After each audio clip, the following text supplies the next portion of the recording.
Hi guys, welcome back to another episode of horror stories. और मुझे पता है इस दफ़ा ये वाली एपिसोड थोड़ी लेट हो गई है, लेकिन उसकी वजह भी आप ही लोग हैं क्योंकि I am not getting enough reviews, तो उस वजह से I am being little lazy. But do subscribe this channel और इस वीडियो को पूरा एंड तक ज़रूर देखिएगा।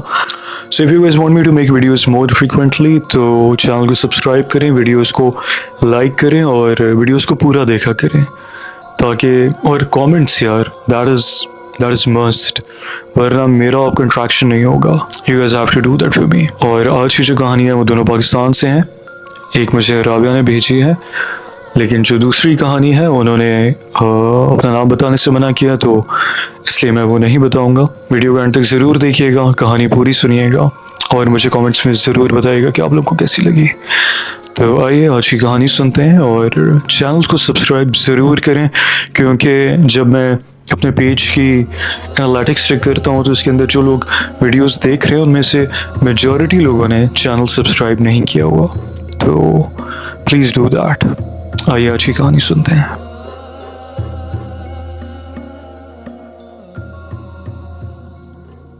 मैं आज आपके साथ एक वाक़या शेयर करना चाहता हूँ। ये 2014 की बात है। सर्दियों के दिन थे और इस्लामाबाद में काफ़ी सर्दी थी। ठीक ठाक बारिशें हो रही थीं और मेरी अम्मी की आंख का ऑपरेशन होना था। हमारे घर के नज़दीक ही एक क्लिनिक था जहां अम्मी का ऑपरेशन होना था, और वहां ऑपरेशन के बाद उन्होंने अम्मी को एक रात ऑब्जर्वेशन में भी रखना था। जिस जगह वो क्लिनिक था वो जगह बिल्कुल भी वीरान नहीं थी। जब अम्मी का ऑपरेशन हो गया तो हमने डिसाइड किया था कि छोटा भाई रात को अम्मी के साथ रुकेगा, क्योंकि अम्मी की आंख पर पट्टी बंधी हुई थी। अगले दिन जब हम अम्मी और भाई को लेने गए तो रात को उनके साथ जो वाक़या पेश आया उसके बारे में पता चला। भाई ने बताया कि रात को रूम में अम्मी का बेड और भाई का बेड अलग अलग जगह था, तो भाई ने अपने बेड को अम्मी के बेड के साथ रख दिया और वो अपना लैपटॉप लेकर गया हुआ था ताकि टाइम पास के लिए गेम्स वगैरह खेल सके। भाई ने बताया कि अम्मी के सोने के बाद अचानक लाइट चली गई। वहाँ ना यूपीएस था और ना ही जनरेटर। लाइट जाते ही वहाँ बिल्कुल खूब अंधेरा हो गया था और क्लिनिक वालों ने एक कैंडल जलाकर दे दी थी रूम के लिए। अब सर्दी की रात थी और तेज़ बारिश हो रही थी, तो भाई ने सोचा वो भी सो जाए। जब वो सोने लगा तो उसको ऐसा लगा कि किसी ने बाथरूम का दरवाज़ा खोला है, क्योंकि उसको दरवाज़ा खुलने की आवाज़ आई थी। लेकिन उसने इस बात पर ज़्यादा ध्यान नहीं दिया। फिर उसको महसूस हुआ कि किसी ने उसके सर और पैरों पे से कंबल हटा दिया है। उसने देखा तो वाकई कंबल हटा हुआ था। फिर उसने वापस कंबल लिया और सो गया और इस बात पर ज़्यादा तवज्जो नहीं दी।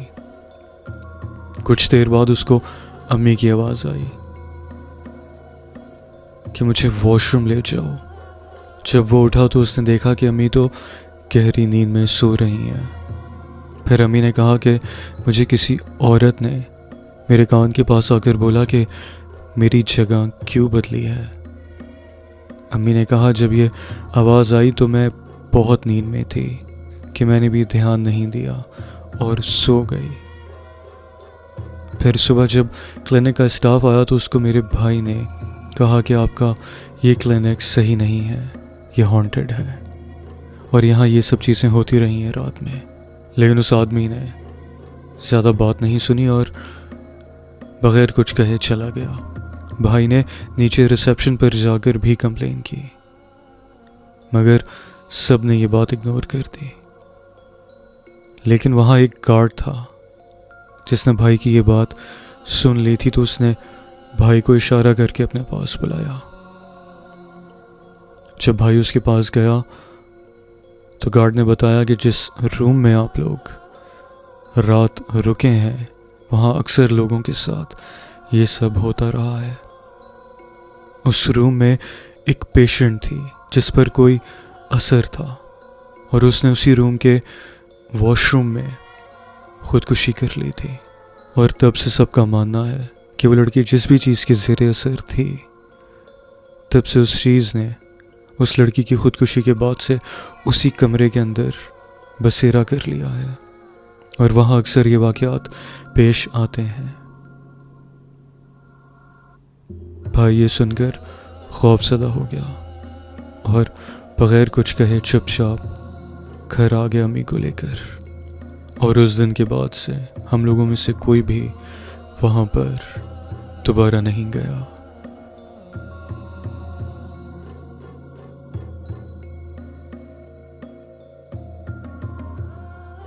So this story is actually about a guy जो एक सिटी से दूसरी सिटी मूव करता है अपनी स्टडीज़ के लिए और वहाँ जाकर वो एक स्पेस ढूंढ रहा होता है, एक रूम एक्चुअली रहने के लिए। पर अब जिस बजट में ये वो रूम ढूंढ रहा होता है ना, इससे उतने ही बजट में एक पूरा घर मिल रहा होता है और मतलब वो डबल स्टोरी होता है और एक पोर्शन इसको मिल रहा होता है। तो ये क्या करता है, ये कहता है यार मैं पहले जाके देख लूँ कि मुझे समझ आता है या नहीं। और जब ये जाके वो घर देखता है तो इससे वो वाकई घर अच्छा लगता है क्योंकि वो ठीक और सही घर होता है। तो अभी वो घर ले लेता है और साथ ही अपने लैंडलॉर्ड से, जो भी वो जिनका वो घर होता है, ये उनसे पूछता है कि यहाँ कोई और नहीं रहता। तो वो इससे कहते हैं कि यहाँ पर एक और फैमिली है जिनसे मेरी बात हुई है और वो कुछ दिन के बाद मूव इन करेंगे और वो ऊपर रहेंगे। तो ये कहता है ठीक है, सही है, और ये साथ ही उस घर में मूव इन कर जाता है। अब ये नीचे रह रहा होता है और कुछ दिन इसके ठीक गुजरते हैं और वहाँ ऐसा कुछ नहीं होता। अब कुछ दिनों के बाद जब वो फैमिली मूव इन होती है, जब वो वहाँ रहने आते हैं, तो वो काफ़ी बड़ी फैमिली होती है और साथ ही उनके और कुछ लोग भी होते हैं। तो ये उनसे मिलता है, उनकी शिफ्टिंग में उनकी हेल्प करता है और इस तरह की चीज़ें होती हैं। और वो इसे बताते हैं कि हमारी बेटी की शादी है और इसलिए इतने मेहमान भी हमारे घर रुकने आए हुए हैं। अब वो इसे भी इनवाइट करते हैं शादी में आने के लिए और ये कहता है ठीक है मैं आऊँगा। और ये वही वैसे ही करता है, मतलब जिस दिन शादी होती है ये जाता है। अब वहाँ काफ़ी लोग आए होते हैं तो ये सबसे अच्छे से मिलता है, वो लोग इससे अच्छे से मिलते हैं और जिस तरह की चीज़ें होती हैं, मतलब ये उसी घर में होता है ऊपर वाले पोर्शन के अंदर। अब ये सबसे अच्छे से मिलता है और सब चीज़ें होती हैं। अब ये वेट कर रहा होता है कि मैं खाना वगैरह खा के मैं चला जाऊँगा, लेकिन वहाँ काफ़ी देर हो जाती है और ऐसा कुछ होता नहीं है।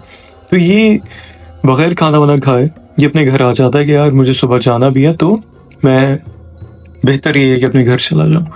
तो खैर ये अपने पोर्शन में आ जाता है और ये आके सो जाता है। अब अगले दिन जब ये सुबह उठता है ना तो वहाँ कोई नहीं होता। अब ये शायद इसको लगता है कि कहीं गए होंगे, लेकिन सब एक साथ चले गए। थोड़ा हैरान होता है लेकिन कहता है चलो ठीक है आ जाएंगे। ये वेट करता है लेकिन वहाँ कोई नहीं आता, काफ़ी देर गुजर जाती है। तो ये आखिर में तंग आकर अपने उस लैंडलॉर्ड को कॉल करता है और उससे कहता है कि यार वो जो फैमिली यहाँ शिफ्ट हुई थी वो अचानक कहीं चली गई है और वो काफ़ी देर से वापस नहीं आई है। तो वो बंदा आगे से बहुत हैरान होता है, वो कहता है किसकी बात कर रहे हो?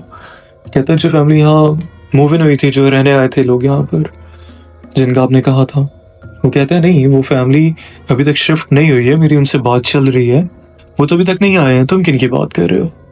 तो ये कहता है नहीं यहाँ पूरे यहाँ एक पूरी फैमिली शिफ्ट हुई थी और उनकी किसी बेटी की शादी भी थी, मैं उसमें भी गया हूँ, उनके साथ काफ़ी मेहमान थे और मैं उनसे मिला हूँ, लेकिन वो 1-2 दिन यहाँ रहे हैं और अब अचानक सब गायब हो गए हैं। तो वो बंदा काफ़ी हैरान होता है, कहता है लेकिन यहाँ तो कोई आया ही नहीं है, मैंने किसी को नहीं भेजा, तुम किसकी बात कर रहे हो, क्या कह रहे हो? अब कह रही उसको बुलाता है, वो बंदा भी आ जाता है, जाहिर है स्पेस उसी की होती है, घर उसका होता है। अब वो भी आ जाता है और ये भी बड़ा हैरान होता है। ये कहता है कि यार मैं झूठ नहीं कह रहा, आप चाहे तो नेबरहुड में किसी से भी पूछ लो, यहाँ काफ़ी रश था, काफ़ी लोग थे यहाँ पर। और वो वाकई नेबरहुड से कंफर्म करता है, तो वो कहते हैं हाँ हमने यहाँ लोगों को देखा है, यहाँ लोग थे। तो उस स्ट्रीट पे कोई काफ़ी पुराना रहने वाला होता है जो काफ़ी टाइम से वहाँ रह रहा होता है। तो वो बताता है कि इन डेट्स के अंदर अक्सर यहाँ पर ये हुआ करता है। तो वो पूछते हैं सबके क्या मतलब है इस बात का।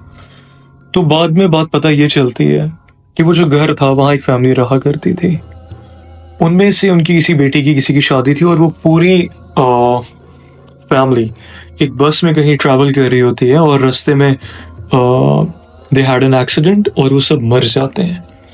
तो उन्हीं डेट्स के ऊपर जब वो शादी थी, वो पूरी फैमिली उसी तरह से उन्हीं दिनों में उस घर में आती थी और उस पूरे इवेंट को वैसे ही रिलिव करती थी और पूरा वो इवेंट करके वो लोग वैसे ही गायब हो जाते थे।